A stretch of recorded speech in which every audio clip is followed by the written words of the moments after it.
How can I keep from singing? It may be the sermon. Last service I said, should we just stop there? Maybe good enough. I have two secrets. The first one is that all this will be gone someday. I know it's shocking, but given the rules of entropy and impermanence, we know that someday, night, eternal nothingness, all of what we create will crumble. My other secret is that I often walk around and visualize our world without us. Weeds and trees growing up through houses and streets, rats and roaches inheriting the earth, and for whatever morbid or highly advanced mentality I have, I kind of treat it like a meditation on frailty. A reminder that we are temporary. And on the contrary of what you might think, for me, this is hopeful. All this is why I love David Macaulay's book, Motel of Mysteries. Motel of Mysteries raises some great illustrations for anyone pondering, let's say, our human impact, American culture, or human frailty. As Carson, the amateur archaeologist, stumbles into the Motel of Mysteries, he sees a burial place. On the door of the tomb, the sacred sign, "Do not disturb." He takes all this quite seriously. He reveals the mysteries of the tomb, the sacred altar, the abati tends to, the clothing, the sacred urns, libations, the statue of Wat, all of which for us are common hotel room items, a TV on a dresser, clothing, beer bottles, lamps. And then into the bathroom, and he discovers the sacred altar and collar with a sacred band across it. The inscription on the front of the band was a holy chant, the book says. The language was atonal, and the words were pronounced more or less as follows: sanitized for your protection. Experts date the collar in 1979 AD, making it one of the earliest collars ever found. The workmanship is unequaled.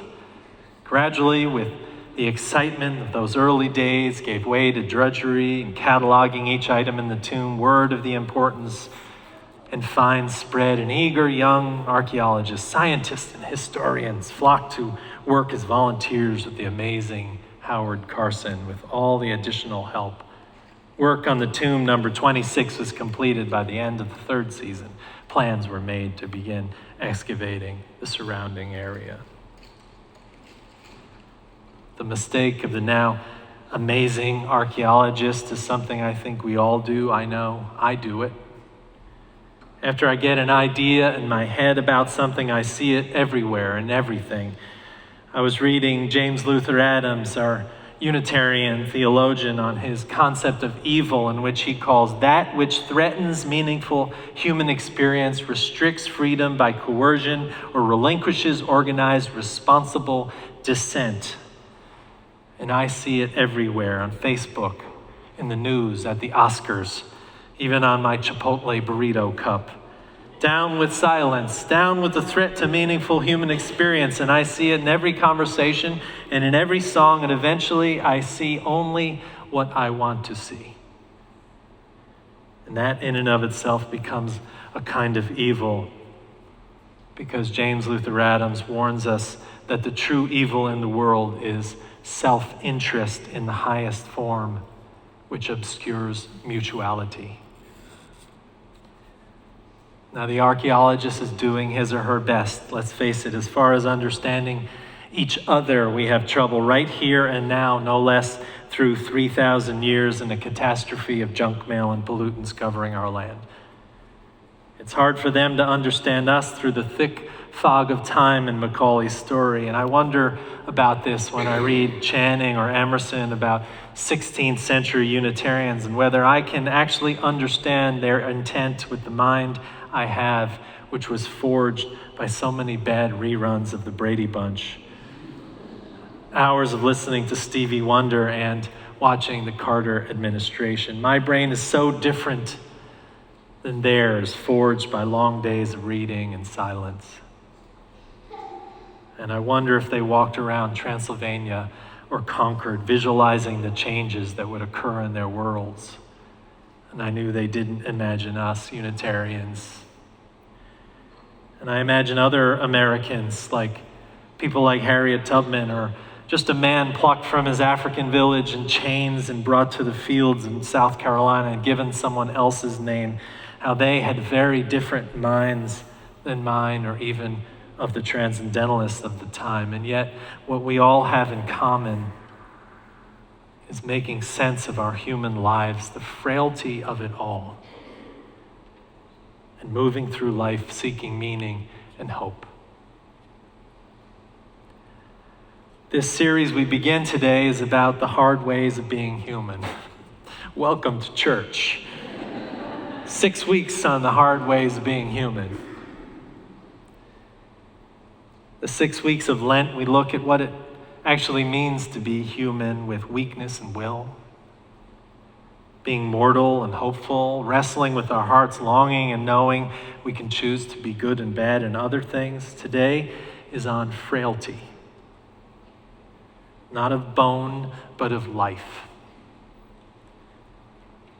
We all know something about human frailty just by looking at our institutions. James Luther Adams, again, said, "You will know them by their institutions." And boy, do we know how frail we are by looking around, as we look at how brittle our democracy is.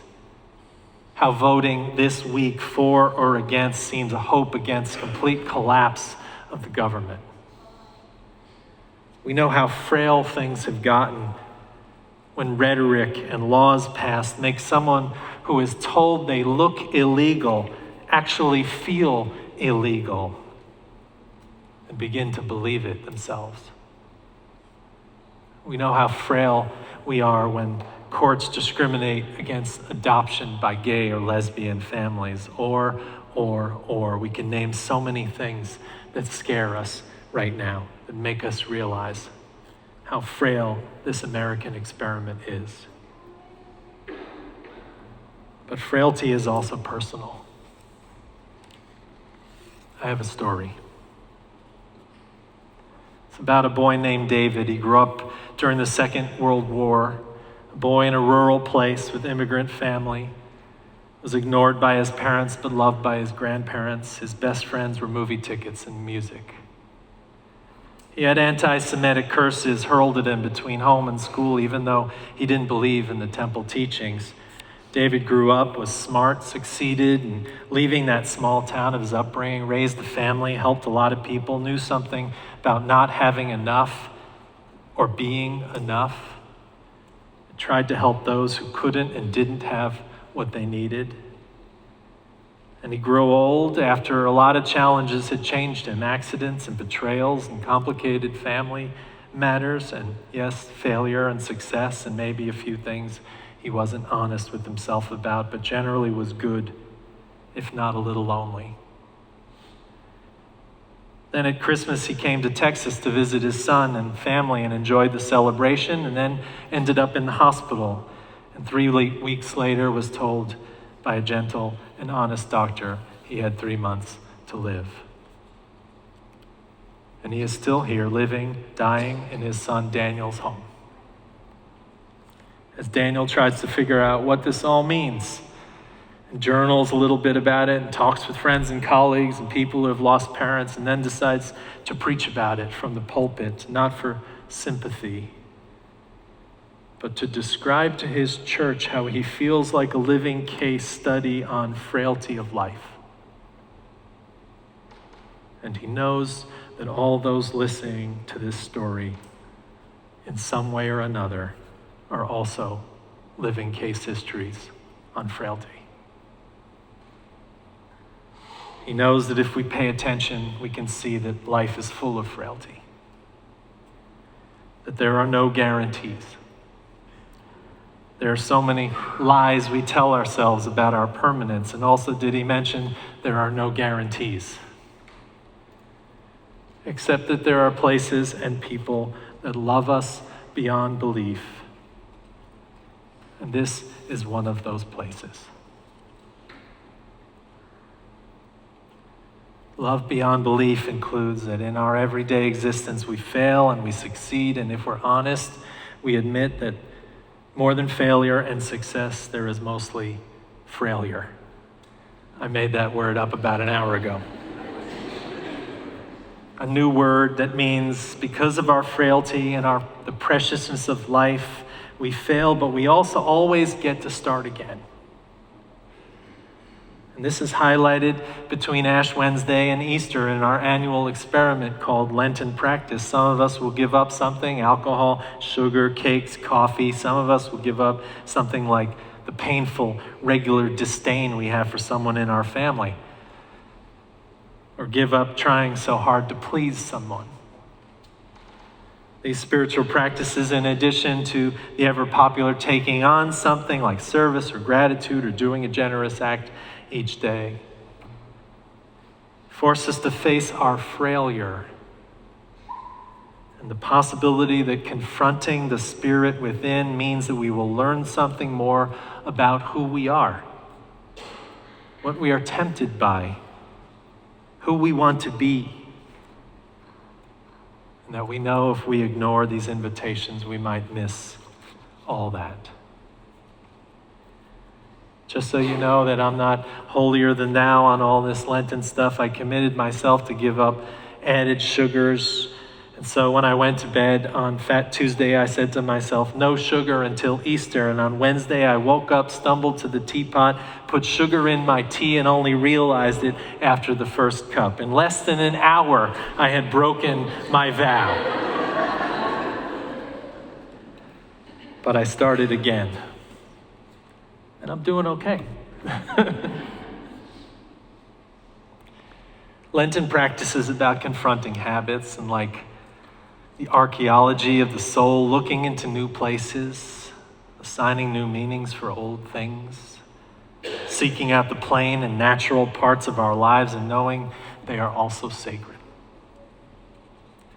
Yes, we are archaeologists, uncover the past, and we will find things we don't like. We will find things we don't understand. We will make assumptions about sacred objects that were mere tools of daily life, and we will miss so much. But what we can't miss is that something wonderful can happen when we step back and realize we are part of something fragile, frail, in fact. Something that years from now no one might remember, but gives us hope today for each other and for the church. In the church, one answer to facing our frailty is looking to each other for ways to create intimacy and deeper relationships. To move from a culture of excellence and perfection to deeper relationships and collaboration and the possibility of failure. We are seeking ways to see our failure and invitations to be held by each other, which we call holy. That is one answer held in our small group ministry and our Love Beyond Belief groups that are forming now, from movie groups to bridge to gardening and more, all of the goal of us moving from being welcoming to belonging. Moving from tolerance of each other to acceptance. From attending and being like a tourist in a place like this to owning a place like this. And owning its hopes that love will be the final victor over our world.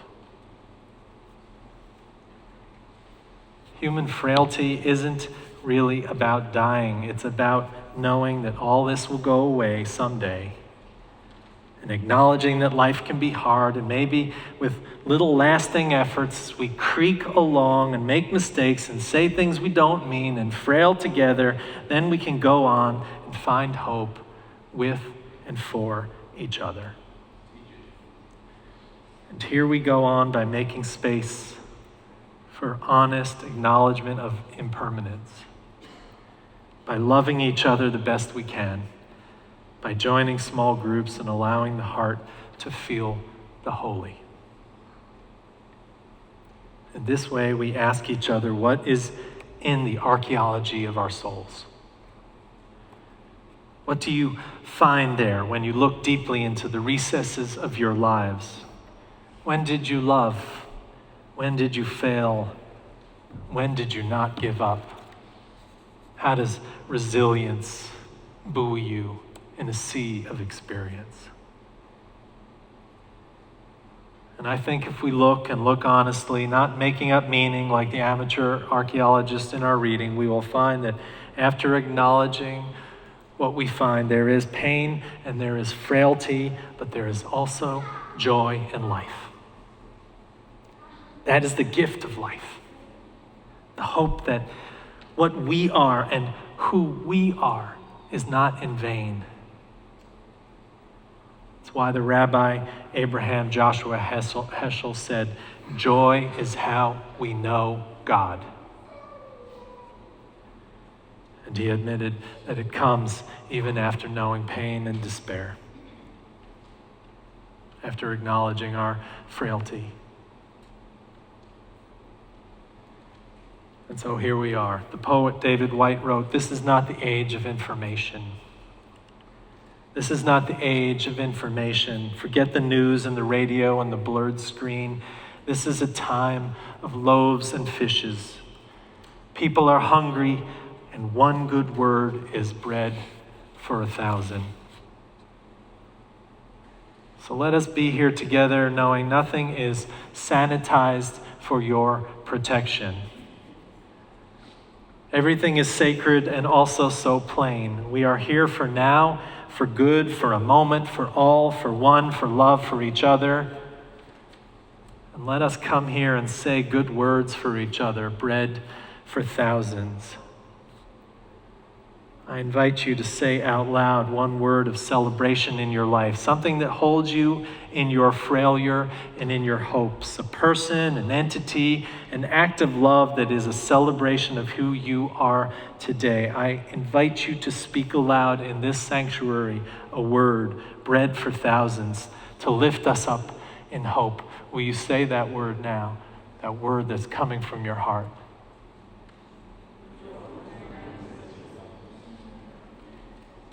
Say it again. I want to hear it again. Take that word with you. Word of hope, bread for thousands, that buoys you up in your frailty and holds each other in love. This is a community where you can be held in all that, in all of what you need and all what you can give. This is a community of love and joy.